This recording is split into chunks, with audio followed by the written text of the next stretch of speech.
New leader Michael O'Brien has promised a fresh start as he looks to return the Victorian Liberals to the political centre. But despite a leadership team that's now 50% female, one MP is blaming the party's rivals for its gender problems. State political reporter Andrew Lund.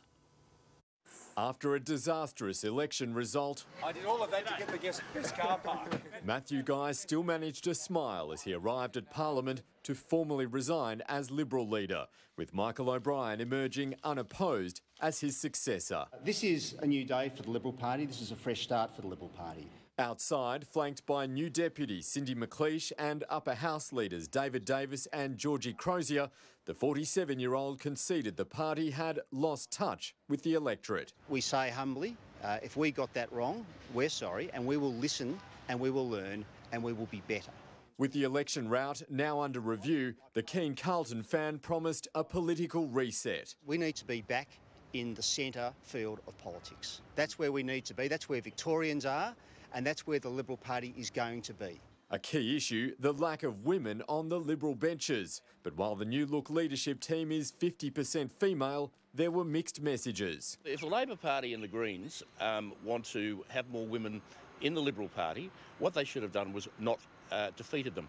That would have been a very good thing. That would have been a very good thing if they hadn't actually run against our women. Increasing the number of women in the Liberal ranks isn't the only challenge facing Michael O'Brien. A lack of numbers on the floor of both houses will likely force a change in parliamentary tactics, while crafting a centrist policy platform will require cooperation from the party's Conservative wing. We will win government when we reflect the majority of Victorians' views. The soul searching is already underway on issues such as the safe injecting room. We're going to reflect on the injecting room, definitely. I'll personally be reflecting on that. I think that, having an injecting room next to a primary school I always had grave concerns about, but a lot of people didn't share my view.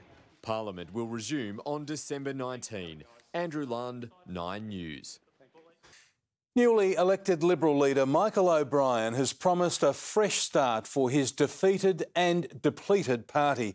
He's pledged to listen and reform policies on women, climate change and migrants.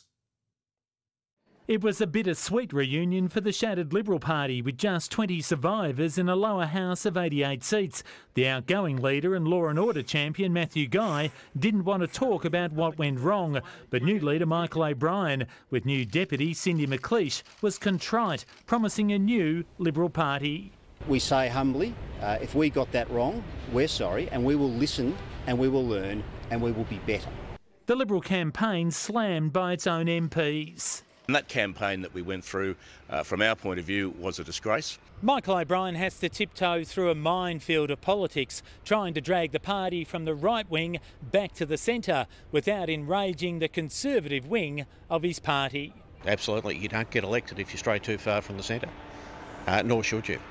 Nearly every Liberal admitted the party has to reform its policies on females, migrants, climate change and the environment. And we will change. We will change as a result. The Liberals have just 3 female MPs in the lower house, while Labor has almost 50% women. We've got a lot to do to re-engage with the community and strengthen our brand. We've been pushing hard for a long time to get more women in the parliament, and we've obviously gone backwards. Veteran Bernie Finn has an unusual idea to fix the problem. If the Labor Party and the Greens want to have more women in the Liberal Party, what they should have done was not defeated them.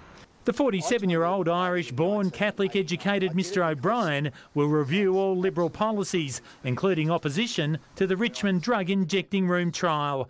Labor called him the Stephen Bradbury of politics, unopposed and the last man standing. Brendan Donahue, 7 News.